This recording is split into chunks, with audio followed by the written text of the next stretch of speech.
Hello, hi. Today's guest is a GP specialising in women's health, family planning and menopause care.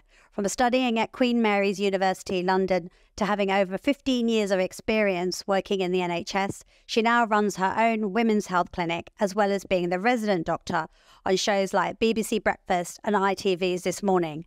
As an advocate for the menopause, she is frequently involved with discussions highlighting the subject. Alongside advocating women's health issues, she's also a mum to 3 handsome boys and has written her first book called The Knowledge, which actually now we found out could be a Sunday Times bestseller, A Guide to Female Health, which she has managed to fit into her busy lifestyle. It is the one, the only super mum and doctor, Dr Nighat Arif. Oh my God. Yay! That is an introduction. That is actually a really cool introduction. Thank you. How did you know I went to Queen Mary's University? We have our contacts and resources. I can see you've done your research on me, actually, and it's really lovely to keep coming back to London because this was my playground when I was doing medical studies. So this is really nice. Thank you for having me. Fun being in London. So, you are my first guest on my podcast. So I'm very honoured, as you are, especially Sunday Times now bestseller. So that's very exciting. We are not worthy. So yes, I wanted to talk about things that we're kind of going through as women of our generation and of our age. And so the menopause is going to be our subject of this podcast. And one of the main biggest questions are obviously, what are the symptoms of perimenopause and menopause? Which ones are the most well known, the less obvious ones, and how early can the menopause really start from? Well, firstly, before I start, I've got a gift for you. I've actually got my book. I'm going to give it to you so that you've got it because it answers a lot of the questions. I'm going to give you a signed copy, but this is for you. You become too famous. No, I'll always be humble enough to come here. I know my place. But it's a really good question. So we need to look at a woman's transition. Yeah. So a woman transitions from, say, her puberty years. So we are born with the number of eggs that we need. And then at the right time, genetics kick in. And if you're the right weight, what happens is that you end up having a cycle. So you have a menstrual cycle and then a period, which is the days that you bleed. Then that transitions you into your fertility years because then you are fertile and can have babies. Now, we think around the age of 40, but there was a study that was done for Black and Asian women, the only study, and it's an American study called the SWAN study, which showed that actually Black and Asian women probably go through perimenopause earlier, around the age of 38, 39. But if we take the average age of about 40, so perimenopause is when you're having periods and you're having menopausal symptoms. And then that will be around about 10 years, a decade of your life. So you get fluctuations of 2 hormones, estrogen and progesterone. Menopause is 1 year without a period. Postmenopause is 1 year and 1 day without a period. And this is a normal, natural transition that every woman that's menstruating will go through because then she'll be postmenopausal for the end of her days. Now let's break down the symptoms. So you've got these 2 hormones, estrogen and progesterone. Estrogen and progesterone are really important for us. Estrogen particularly as we approach, say, postmenopause. Why? Because over my years of studies, and the research suggests, I sort of say that estrogen is a bit like a lubricating hormone. It lubricates everything. Our immune system uses it as an immune modulator. So what happens in our body? Well, everywhere from your head right down to your pinky toe, you have estrogen receptors. So firstly, your brain goes, I love this hormone. Why am I not getting it? So you get psychological symptoms. So that could be brain fog. It could be irritability, anger, low mood, depression. It could be paranoia. It could be loss of self-confidence, loss of self-esteem, loss of joy. Women often say to me, I've lost my sense of self. Mm. And then you can get physical symptoms as well. So if we go down, you can get palpitations, hot flushes, night sweats as well, digestive issues, so bloating, putting on weight. So you find it a real struggle to lose weight.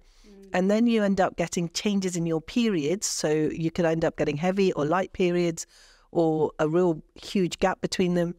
And then you get a whole load of vulval and vaginal symptoms. So that's known as genitourinary syndrome of the menopause or vaginal atrophy, where you end up getting recurrent urinary tract infection, vaginal dryness, a recurrent itch, painful having sex, painful having smears. And then you can get symptoms lower down in your legs.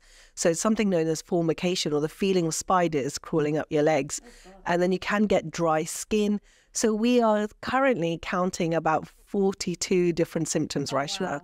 So it's not just, it's going to impact you in a small way, it impacts your whole body. Yeah. So if I was to tell you all my symptoms started at 48. So I've always been on the pill because of my kind of periods being irregular and very painful and heavy. And at 48, I had very low mood without no real reason for me to feel depressed.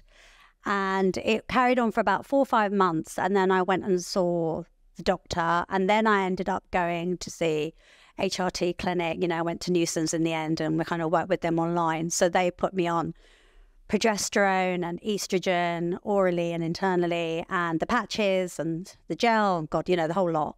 And then the night sweats got really bad. And they've all kind of, I think last year I seemed to settle down, but I was getting all these heavy bleeds, and then I was checked, but I was fine. Because of this perimenopause, you're up and down, aren't you? And then at 50, so when I turned 50 in January, the night sweats just came back with vengeance. I put weight on definitely around my tummy without changing my exercise or my diet. And and I just felt generally like kind of more unhappy, I would say, kind of more depressed, I think, again. And then I've had to then go back to the clinic, and they've had to up my dose of estrogen. So it's really interesting, because you think, and I think, like, friends of mine ask me what I'm on in terms of HRT, but it's not like you just take it and then you're sorted for the rest of your life. You're not. It keeps changing, and your body keeps changing. And I think perimenopause seems very messy. There's no, like, you know, there's no answer to it. You know, there's no like, oh, you're just going to take this and you're going to be fine until you have the menopause. It doesn't work like that.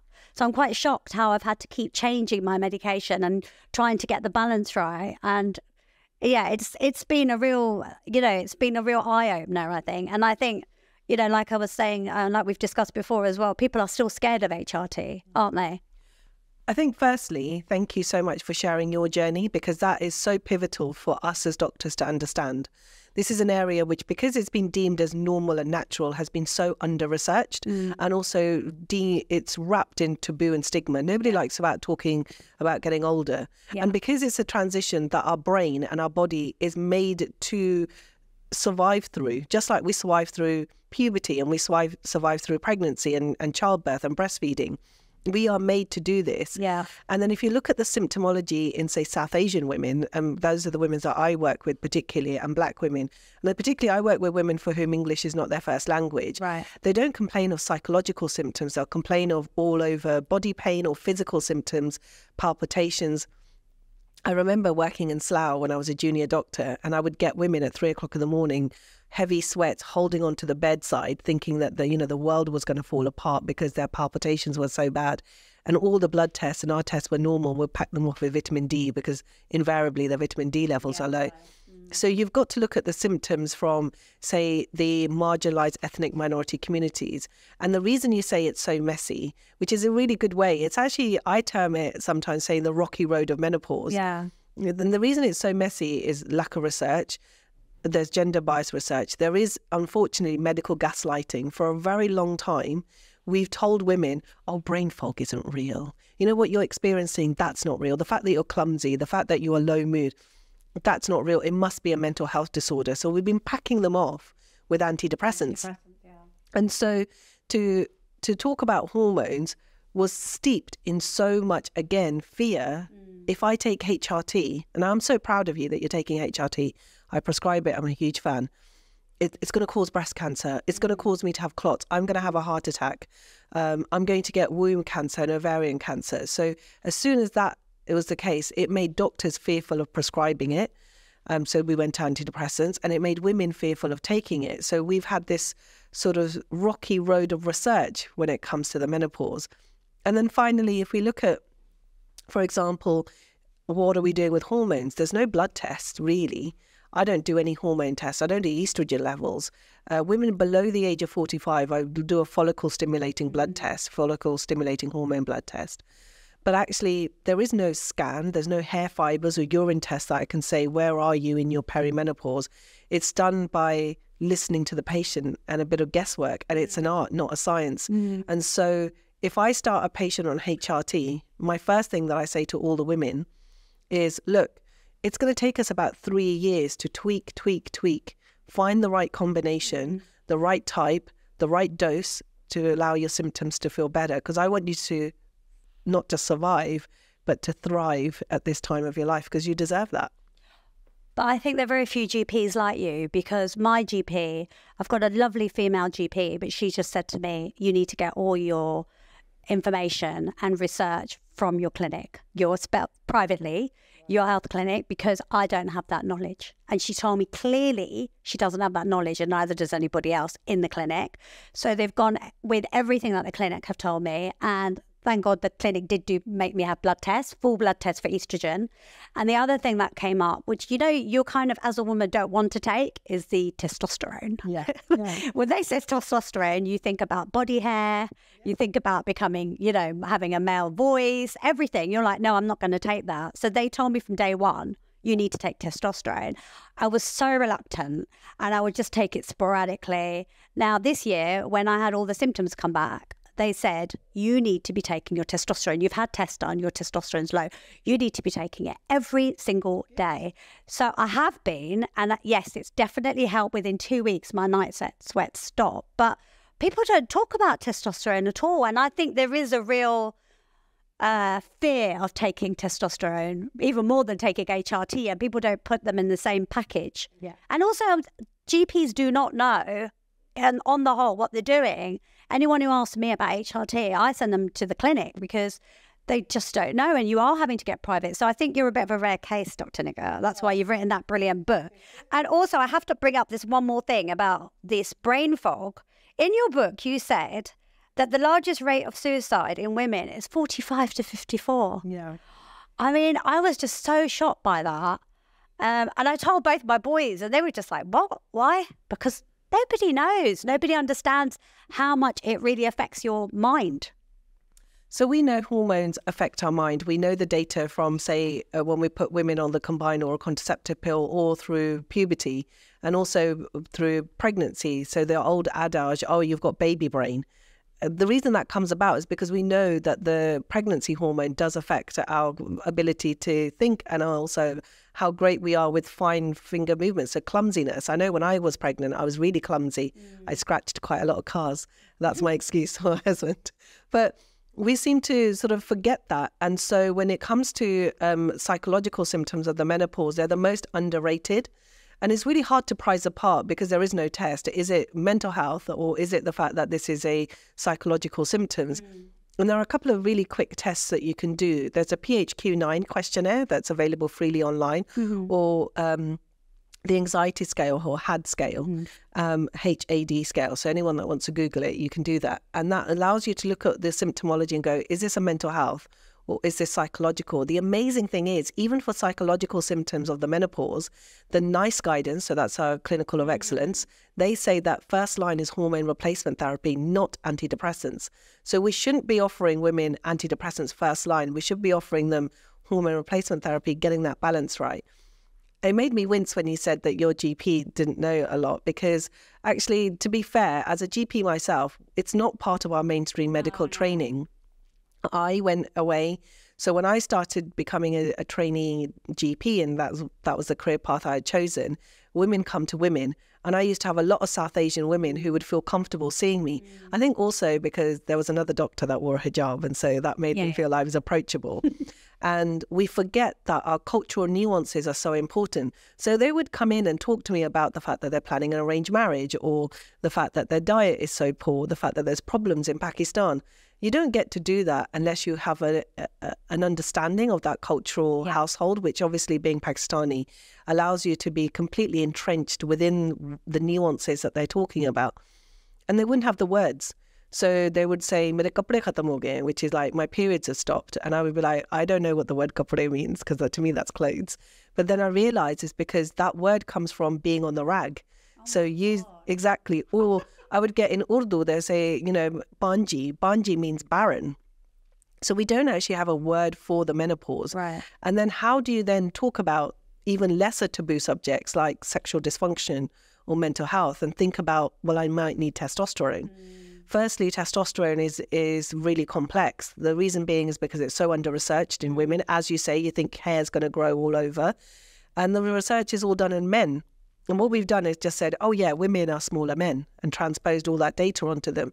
Then the cost of testosterone. So the female version, androfen, is about £95. You might want to correct me if you're on that. It might have changed. So lucky, my GP gave me the prescriptions. But the male version, so the male version of Testim, Testogel or Tosteran, which is available on the NHS, and again, that's a postcode lottery, is really difficult, but they are still the male versions. Yeah. Right. Unfortunately, we had a bit of an upset because the British Menopause Society, so that's our regulatory body for menopause care, a year ago stood on the podium, one of our lead researchers on testosterone said testosterone has a placebo effect on women.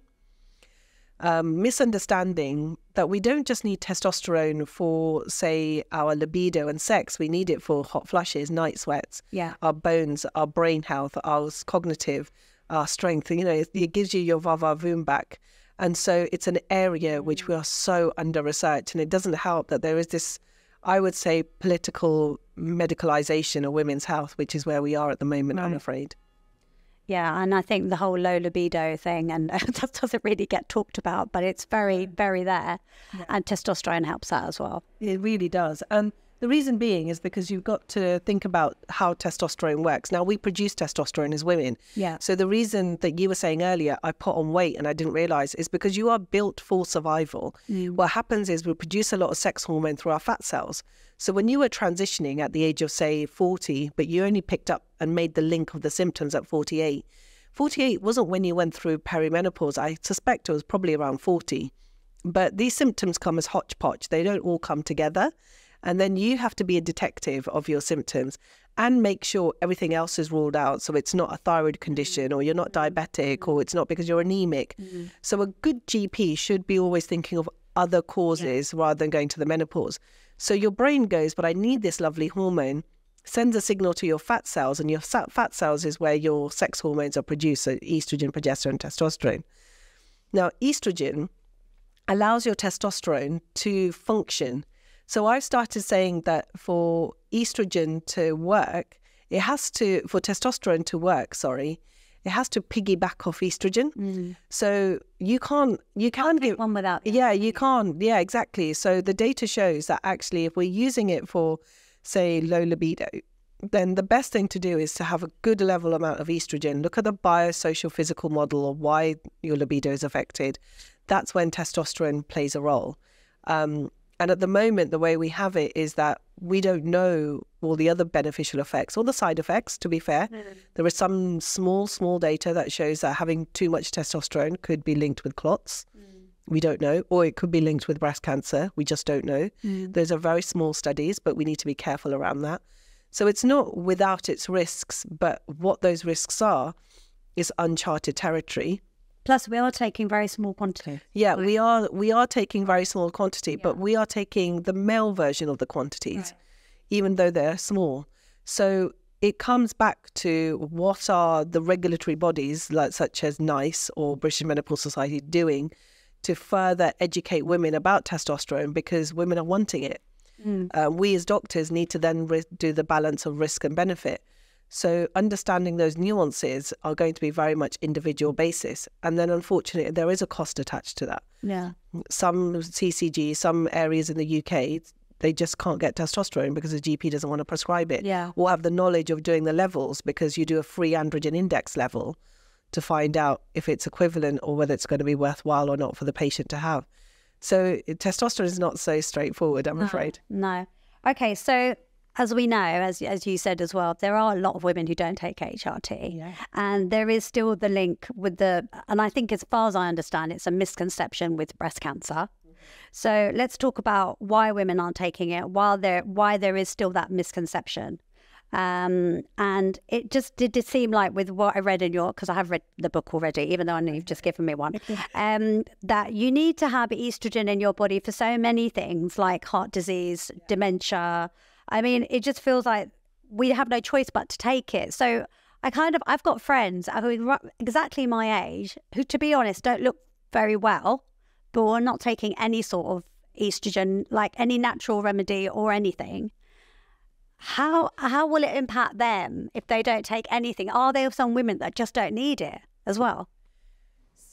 So HRT is not a silver bullet or a magic treatment. And actually, the data is really skewed in regards to dementia care. So we know that if you've got primary ovarian insufficiency, so that means if you go into early menopause, now 1 in 100 women below the age of 40 go into early menopause.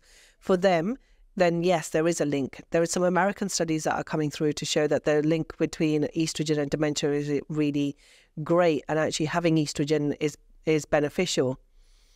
But we don't know whether that's how long or when do you give it, or when it's safe to do so. Does every woman need HRT? No, definitely not. Right. Does every woman need to take estrogen? No, definitely not. Can you do this through holistic lifestyle things? Definitely. So even hormone replacement therapy doesn't treat some of my patients. Right. So the first thing I say to them is you have to always go back to basics, which is lifestyle. So stop smoking, cut down alcohol as much as possible, have a really good healthy lifestyle in regards to exercise. Yoga and acupuncture have great evidence-based medicine to show that it really helps with menopausal symptoms and perimenopause.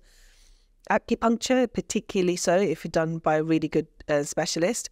And then the most important thing is that we know that this is a transition. So you will be transitioning. When I say to a patient, so I had a really funny, well, not a funny thing, but I had a woman say to me, when I'm transitioning into the perimenopause, do I need to go and tell the doctor? Because when I'm pregnant, I don't go to the doctor and tell them I'm pregnant. I just go to the midwife and manage it myself, or I never even see the doctor. But do I need to go and see them? And I said, no, not unless you want to start hormone replacement therapy or have that conversation. Because actually all the holistic stuff is out there for free. You don't need to buy a special supplement or a pill. And it is about self-educating yourself. It's just that this area of our life has never been talked about. So women are suddenly going, I need a quick fix. And that's not the case. As you already have said, HRT is not a quick fix for you either. No, and it helps. And so for some women, it helps in regards to just working through a period in their time, and then they come off it. Right. I've got an 83-year-old who says to me, you're going to have to prize hormone replacement therapy out my dead hands, Dr. Nighat. And I'm like, I'm very happy with that. So it literally comes down to weighing out risks and benefits at every stage. So once you start HRT... How do you know an 83-year-old woman needs it? Oh, brilliant question. Because it's her choice. She knows her body. Right. I don't know her body. No. Nobody will know your body better than you will. Mm-hmm. The reason she needs it is because she plays tennis 3 times a week, and it really helps with her aches and pains in her joints. One of the symptoms of menopause, arthralgia. She is on her 4th husband. Good on her. I love it. And she wants testosterone because she has... she has. And so why not give that choice to a woman? Yeah. As long as I'm protecting her against breast cancer and womb cancer. So it's safe to take it for... Absolutely. Yeah. The nice guidance now say for as long as a woman needs it. Because remember, hormone replacement therapy, there are 2 different types. There's one that goes systemically throughout your whole body, such as a gel or a patch or a tablet. And then one that just works locally around the vulva and the vagina. For some women, I'm saying actually particularly, and it says that in my book, it's vaginal topical estrogen the rest of your life. That does not increase your risk of breast cancer and actually prevents vaginal atrophy and urinary tract infections. So my 83-year-old, in fact, I had a 90-year-old who's, God rest her soul, not with me anymore, but a 90-year-old that I saw in my NHS clinic, and she had vaginal estrogen right up until the end. Mm-hmm. Mm-hmm. She died of something else, but actually it's about putting women in the center of their care and allowing women to have choice. Mm-hmm. Do not be determined by age or a number, saying you need to come off it at this age. And it's also determined by symptoms, not by numbers on a piece of paper. Mm-hmm. So this whole thing about HRT and the breast cancer link, I think if you could clarify that a little bit, because my friends still, there's so much caution. Some women are really for it and some women just won't touch it. But that's because it's not a choice thing. They genuinely think there's that link. Yeah. So is that link really there? Yes, there is. That's the first answer. Right. But let's look at that. Let's break it down. Yeah. You and I are sat on this podcast together. Now, I'm just approaching my 40s. You're around about your 40s. And both of us, oh my God, you're amazing. She's gorgeous. She's actually gorgeous, isn't she? Right. Okay. So let's... I'm going to get a very good Christmas bonus. No, I'm joking. I'm joking. No, but let's look at this. We have background risks for everything. You have a background risk of breast cancer. I have a background risk of breast cancer. Now, I'm not on hormone replacement therapy yet. I have a coil. But so I'm getting a little bit of hormones through my Meera coil. But actually what happens is that my background risk currently is 1 in 7. As we get older, because we're an aging skeleton, your risk will increase. Why is that? Because you have a lot of estrogen receptors in your boobs, and you will do till the end of your days. Estrogen, our natural estrogen, works on those receptors every single time, and more so around the time of our cycle. So even if I'm not having cycles now, I still feel that I'm ovulating like I should be in my luteal phase. And that's because estrogen is pumped out, it works on the boob receptors, and I get a little bit of boob pain and I get breast tenderness. And a lot of women on this podcast will relate to that. They go, oh yeah, and the reason you get pain is because the receptors become inflamed.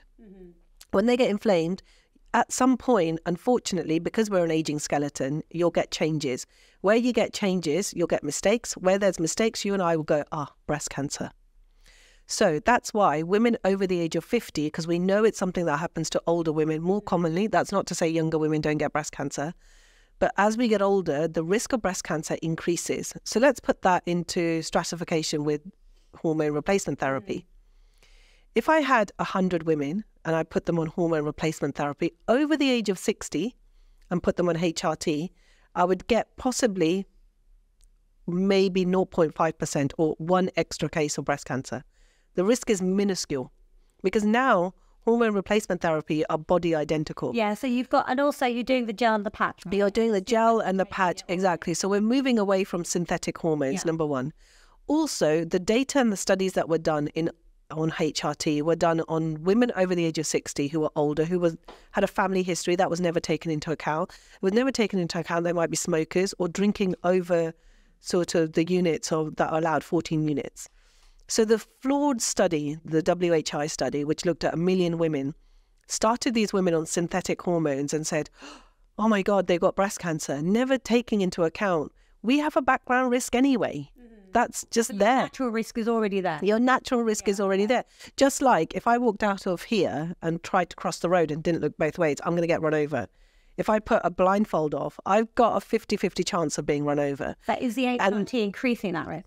The HRT is not increasing that risk if you're below the age of 60 on a body identical hormone replacement therapy. Okay. So this is really why it has to be so nuanced, because it's really individual to a woman. We have to look at your age. Yeah. The data obviously increases. Yeah. Hormone replacement therapy, which is combined estrogen and progesterone, there's a smidgen risk if you're going to get it, but that risk is there anyway, over the age of 60. Below the age of 60, your background risk doesn't increase. Right, okay. If you've had your womb removed for whatever reason and you're just taking estrogen on its own, regardless of where your age is, the study showed in 2022 from an American study that actually your background risk of breast cancer never increases if you're taking estrogen alone on itself as a body identical. So you have to think about the type that you're taking, whether you're taking a combined and whether you're taking at what age stage you're taking it. So this is where I get a lot of women who go, I've been told to take HRT before I'm 60, otherwise I'm going to get breast cancer. My response to that is, there is no age limit. What we'll do is we'll look at the risks that you have individually for breast cancer, because your risk is there. Like, we know that. So you taking something increases your risk a smidgen, but gives you a greater quality of life. Is it better to do it that way? Yeah, if we look at the balance. Exactly. But actually, we should talk about other risks. If we're comparing HRT to breast cancer, let's look at weight. If your body mass index is above 30, your risk of breast cancer increases by 50%. Oh, wow. So obesity is actually still one of the leading causes of breast cancer, not HRT. Wow.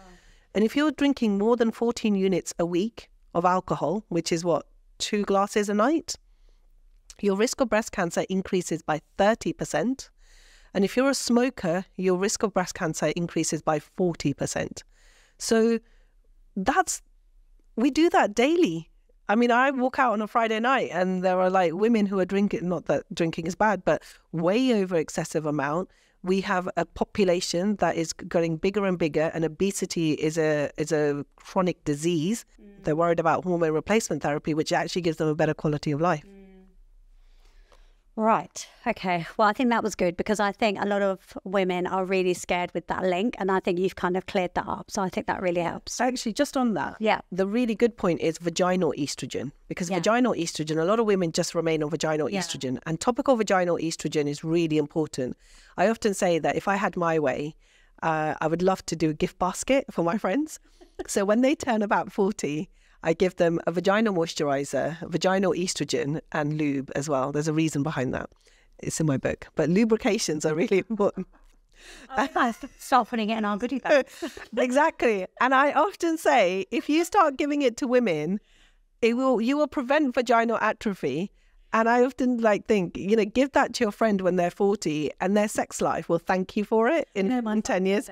I know, but this is so important for him, because he'll have daughters and he'll have a wife at some point. Yeah. So he'll have women in his life. It would be an education. It would be. But I would love to do that as a gift bag for women, because we do that for puberty. I've been told to put other things in gift bags as well, but I'm not saying tell them. And actually, vaginal dilators are really good, but that's another conversation. Yeah, right. Okay. All right. Let's not say so much off topic. Off topic. Okay, so I think, as you know, a lot of women, a lot of societies avoid talking about menopause, as you've just disclosed. Asian ethnic communities, Muslim communities, I feel very inhibited when they come and see you. And I think me being British, Asian and born here, and a pretty vocal, strong woman, I'm very loud, and I kind of basically say my bit about HRT and menopause. So I think if there's more women like me and like you, definitely talking more about it, it's going to be more vocalized in our communities, right? Oh, definitely. So I came here at the age of 9 and I didn't speak English. And, I grew up in a mosque. My father's the imam. Wow. So I constantly was hearing these conversations when I was younger. I'm the eldest of 5, so I learned how to speak English first. And naturally, when you learn how to speak English, you become the translator for your aunties. And so I would be taken along to, say, GP appointments and doctor's appointments in our village in Chesham. And they would take me along, and I was translating menopause symptoms, miscarriages, fibroids, endometriosis, not realizing at the age of 9 that that's what I was translating, and trying to get through to the doctor to say, this is what this woman is trying to explain to me. And I think that it was when I started working as a doctor. So fast forward in many years, I became a doctor working in Slough. So I speak to a lot of Punjabi women. I'm fluent in Punjabi and Urdu. And that's when I started piecing the symptoms together. But the symptom list that our Western teaching has is very much linked to the Western ideology of what the menopause is. Whereas we don't have a word in our language. And I would go back to the mosque and they'd explain to me by saying, everything hurts, head to toe pain. I feel really tired. If I pray hard enough, then it would be, Allah will do well for me. So they would revert to prayer a lot more, there's nothing wrong with that. But it meant that if they complained of their symptoms, other women would say, it must have been because you did something wrong. It's a punishment. That's why you're feeling like this. So I grew up with these taboo subjects, and sometimes actually women are the worst to other women. And then when I realized that there's perimenopause as part of my education, because I wasn't taught it at medical school, I would go back to the mosque and I'd say, I think what you're describing is actually perimenopause. And they would laugh at me and go, what is this? What are you talking about? We don't get perimenopause. White women get menopause. And I was shocked, and I'd be like, oh, wow. And I actually saw, my mother was having a florid hot flush in front of me. And I said to my mum, I think you're having a hot flush. This is because you're going through the menopause. And she goes, no. Stand in the Pakistan heat. You'll know what a hot flush is. And then it dawned on me that actually my women who I look after, the context of their symptoms are only ever going to be brought forward to the doctor if they think they're valuable enough. The doctor's got cancer and diabetes to deal with. Why do they want to deal with some hot flushes? But the reason our women, so South Asian women, need to know this is because there is a link with osteoporosis. There's also a link with, say, heart disease and diabetes, which we are far greater risk because women get microvascular disease. So having a stress test or an angiogram doesn't pick it up. So we get missed for heart attacks, and it's still the #1 killer of South Asian women, or, Black and Asian women, actually women globally. So when I started looking at my community in particular, I thought, okay, there is the King's Fund research, which shows that Black and Asian communities die 10 years younger than their white counterparts. What is that? Why are we dying 10 years younger? We live in the same country. Yeah. Poverty has a huge part to play with it. Equity has a huge part, so equity of healthcare. Institutionalized racism, medical gaslighting happens far more in Black and Asian communities because when they go and say their symptoms, they're actually misdiagnosed. I'll give you a really good story. So I had a really lovely auntie that I knew really well. When you come from England and you're an immigrant, the community laps you up. They feed you, they look after you, and they sort of provide you all the care and love that you need. And she always complained to me that she had aches and pains and it was all over. She went to the doctor. She was then diagnosed with actually fibromyalgia, which is an autoimmune condition which affects your muscles. And I would see her, and I was training as a GP and training as a doctor, and she would say to me, everything still hurts, but the doctors put me on steroid tablets. And I'd be like, okay, because that's one of the treatments, you bring down the swelling of the muscles. And I'd sort of look at her records. I went to a couple of hospital appointments with her because she was just not feeling very well. She then got palpitations. She went out to put some clothes on the line and slipped in the garden, fell and fractured a neck of femur, which is her hip, because the steroids had thinned her bones by that time. And she then had repeated infections. She tried to get over her hip infection, but she then got another really bad sepsis and passed away. She was 55 years old. So sad. And I actually now, when I reflect on that case as a doctor, as an older Nighat, and I think she was always telling me she had perimenopause. And that is what gets me. The fact that this was a preventable death. She didn't have to die. Actually, if she'd been given hormone replacement therapy and we'd protected her bones and we managed her symptoms, she wouldn't have been in and out of hospital. And also, we could have saved her. But how is the bone condition linked to HRT and perimenopause? Really great. So remember I said estrogen is a lubricant. Yeah. So we need it, so it's all over. Right. But estrogen is a great builder of our bones because our immune system uses estrogen as an immune modulator. So we need it as well as vitamin D and calcium. And your list of vitamins. Yeah. Book. I mean, it's so long. So long. Yeah, and it's really important. And you don't need to take supplements. You can get that from really good, healthy diet. But again, it's that sort of, it's really hard with the cost of living crisis and not everybody has a luxury. So that's where supplements do play a role. And if you look at the bone profile, so our bones are made of lots of osteocytes. So that's the bits that make up our bone.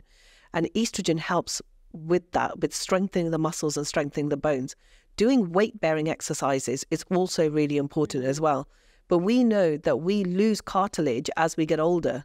So anything that's going to help the lubrication of that cartilage to keep building and keep coming back is going to help. That's why the osteoporosis guidelines now say hormone replacement therapy is important, as well as doing exercises, as well as having a good diet. But we don't get, being South Asian, I'm covered up. I rarely go out in the sun because we have colorism and we have racism within our community, which we rarely talk about. Being dark is seen as really being bad. In fact, that makes me laugh because I have an arranged marriage, and the first woman that came for our rishta, she goes to me, she's a doctor, but she's too dark. And that always makes me laugh because I don't deem myself as too dark at all, but I was too dark for her white son, even though she's South Asian. Yeah. And I think the most important thing is to look at the fact that we can protect women from our communities by having these open conversations in regards to heart disease and osteoporosis. Wow, the white and that's a whole another episode that we could talk about for. We'd be putting on Fair and Lovely cream. That's another conversation as well. Yeah, I think the osteoporosis issue is really interesting, and the whole magnesium and zinc and vitamin D and all these things that we need for our bones and the weight bearing is so important. especially at 50, everyone's like, you've got to do weights, you've got to do weights. But then I think you have to take the calcium and magnesium and the zinc. Really important. And I haven't been taking it like regularly, but when I read your book, I was like, okay, I have to take this every day now. Yeah. That's good. And it's about, like, you can't be perfect all the time. Like, I never aim for perfection, if anyone follows me. It's more about what makes you feel comfortable, because do you want to live longer going, I took no HRT and I'm really good. By the way, that's not a good thing to say ever, but I took no HRT and I'm living longer because I didn't get breast cancer, but I was miserable. Or do you want to say, look, I lived to a healthy life and I was happier? I think that's the balance that I'm constantly thriving for. I'm not I personally don't want to be here forever. I want to be here happy though, for however many years I have on this earth. And healthy. Yeah. So doing things that make you feel comfortable are the most important thing, and having choice around that is vital. Right. So now we're going to leave the menopause topic, which I think we've covered very well. And we're going to talk about our Women for Women podcast questions that we're going to be doing in every podcast. So my first question to you is, could you share through your personal and professional journey, any key milestones or experiences which have kind of shaped who you are today? Oh, goodness. There's so many. Yeah. Just like one or two. I think the biggest thing is when I was at GCSEs and A-levels, I was told I'd never become a doctor. That was the thing. And mainly because I'd come from a background where the assumption was I would get married and have an arranged marriage. And so for me, the milestone was I need to get out of this village that I live in and explore the world. And if I go and do medicine, which is 5 years, I get out of an arranged marriage. So that was the best thing. I did end up having a lovely arranged marriage in the end, but it took me a bit of a while. Oh, I'm so glad you managed to become a GP. I mean, look at you, become a very famous one as that. Okay, and who are the influential women that have greatly inspired and shaped your journey? Firstly, I come from the most incredible woman, my mother. She's my best friend, my confidant. And in fact, she saw my book and my father was sitting across the sofa and she looked at it and she opened it up to the page where there's a black vulva. And the first thing she said to me, which is translated as, could you not find anything else to do, my love? And my father was across and he goes, let me have a look, let me have a look. My mother was like, it's not for your eyes. Like literally, so to this date, it's selling a lot. It was number 4 on all book sales on Amazon. It's number 1 for health. My father has not seen the inside of my book.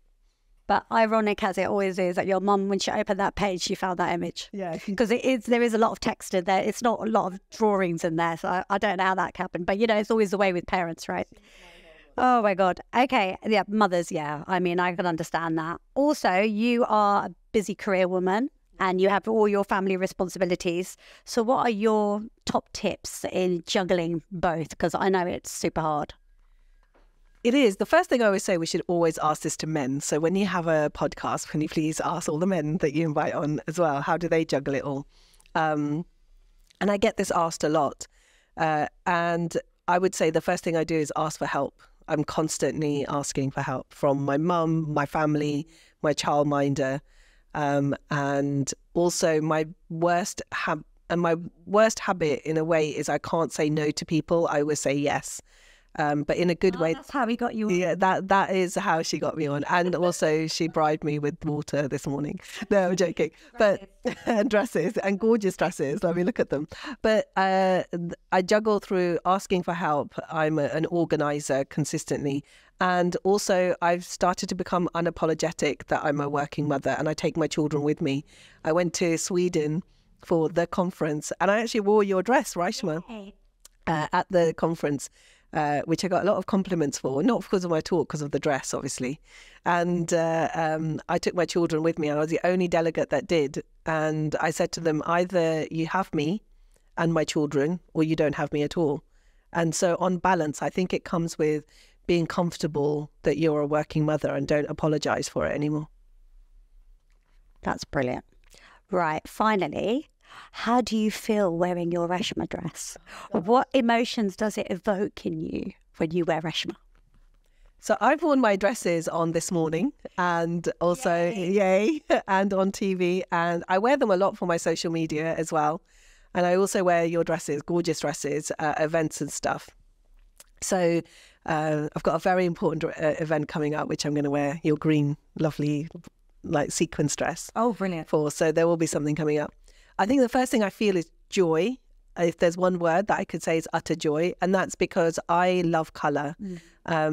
I made a really conscious decision a long time ago because I wear a lot of abayas and I've always worn black, and I have nothing wrong with wearing black. But the image of a woman wearing a hijab is always, why aren't you in black? And so to have an empowering woman such as yourself who lifts other women is firstly, unfortunately, still rather rare. And what we need to do is that be vibrant and colourful, and confident. And so if I walk onto the set on this morning with my hijab, it's much better now, and the khatima is so much better. But I did get, unfortunately, a lot of Islamophobia and racism and misogyny at the start of it. The viewers have really sort of warmed to me. And really, did you? Yeah, I did at the start, really, because I started in the pandemic talking about vaccines and COVID and what I'm doing as a GP, and also women's health. I mean, I get a lot of people, unfortunately, still saying, why are you banging on about the menopause? And it's really important, as we've just discussed on this podcast. But I would say, having joy and having confidence is the step in the right direction. So to be able to show that as a woman who wears a hijab on national TV, week in, week out, I'm unapologetically myself, colourful, take me as I am, is the best way forward. Brilliant way to end the podcast.